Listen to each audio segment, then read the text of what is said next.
de volupteur de lyre, et pouchâtré de polymnie, vérolé de lune à confire, grand du bouillon des librairies, Respect.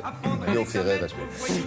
On poursuit donc avec une nouvelle sélection du CLT, c'est le club des libraires de Télématin, emmené par Damien Thévenot. Et donc aujourd'hui, comme d'habitude, 3 livres, 3 romans. Non, monsieur. Non, monsieur. Il y a 3 livres comme d'habitude, oui, monsieur, 2 romans et un bouquin formidable d'anecdotes sur les comportements animaliers. Vous verrez, vous allez grappiller des infos. Un samedi soir, vous dînez avec des vous avez amis. un chien, c'est marrant, il y a toujours un livre sur les chiens à chaque fois. Non, mais vous en n'avez plus, pas remarqué ça? Oui, peut-être, mais je vous assure que monsieur, je ne suis pas responsable parce que Linda Cassou, la libraire donc, de la semaine, Bonjour, monsieur, non, c'est pas Miu Miu, c'est Linda qui officie à Anguin-les-Bains, donc dans le Val d'Oise, a toute latitude pour choisir les livres, évidemment. Bien sûr. Donc on va commencer donc deux romans et un bouquin vraiment sympathique pour vous savez, le dîner un samedi soir avec des amis, vous allez avoir plein d'anecdotes à fournir, c'est formidable, j'en ai appris plein sur les animaux. Des fois qu'on s'ennuie dans le cours du dîner. Ça peut arriver, monsieur. Ça, des canards, par contre. Non, mais il y a des J'ai des noms. Alors pourquoi les inviter, les gens avec qui on s'ennuie? Mais c'est vrai, c'est une bonne question. Non, mais parfois il y a une mauvaise surprise, monsieur Lémergie, on arrive et bon, bref. Alors, on commence par on y va, Francesca là. Leandri, Plus haut que la mer, édition Gallimard. Voici un huis clos captivant. Explication de Linda. Regardez. Nous sommes en Italie, à la fin des années 70. Un homme et une femme attendent une navette qui doit les mener sur une île au large de la Sardaigne.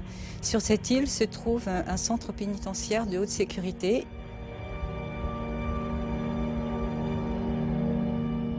Ils ne se connaissent absolument pas. Lui, c'est Paolo, un ancien professeur qui vient voir son fils, un militant politique activiste qui a tué. Elle, c'est Louisa, une paysanne qui vient voir son mari, un homme violent qui, un soir trop arrosé, a tué un compagnon de beuverie. Cette visite, pour eux, c'est bien sûr un devoir, mais c'est aussi un poids énorme dont ils ont vraiment hâte de se délester. Or, rien ne va se passer vraiment comme prévu.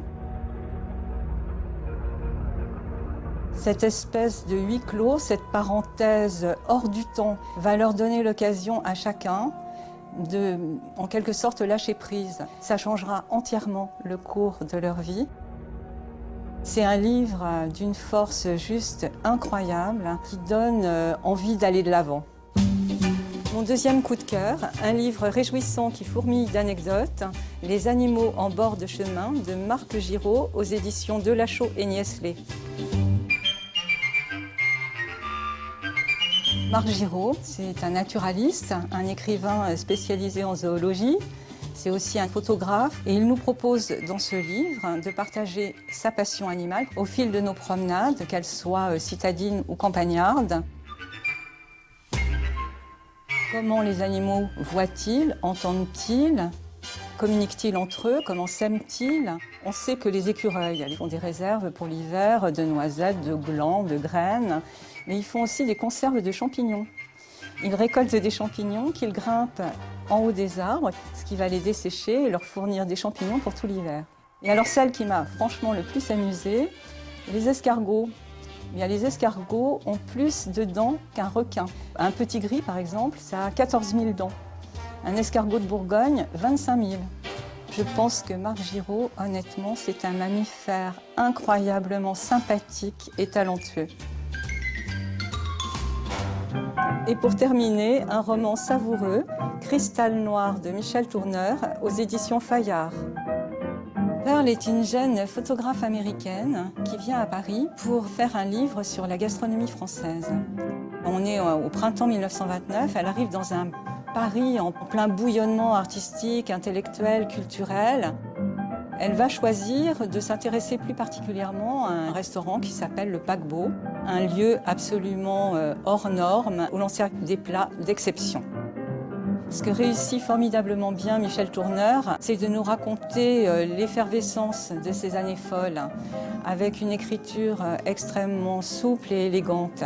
Et lorsque l'on referme le livre, on a vraiment la même sensation que quand on termine un très bon repas, une sensation de bien-être et surtout la folle envie de très vite recommencer. Oh. C'est bien. Alors, Hein. le livre en question sur les animaux, ce sont des anecdotes, c'est la vie des animaux. Mais tout, On raconte. la sexualité, comment ils se nourrissent, comment ils se Les cachent. écureuils, qu'est-ce qu'ils font les écureuils? Ils montent. Mais je fais un dîner mardi soir, Oui, William. bah, je viendrai. Bah oui. voilà. Et Ils montent des champignons frais en haut des cimes des arbres. Oui. Ils se dessèchent au soleil.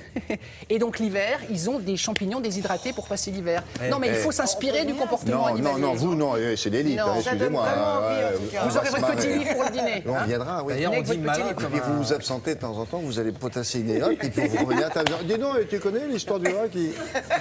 Ça va Et être là, bien. les dîners. J'en ai Oh, sur le dîner prend du volume. Ah, bah, Ça va, forcément. ça va, J'en ai Qui aussi de sur l'ampleur, de la les hauteur. moustiques Merci aussi. J'en ai beaucoup. sur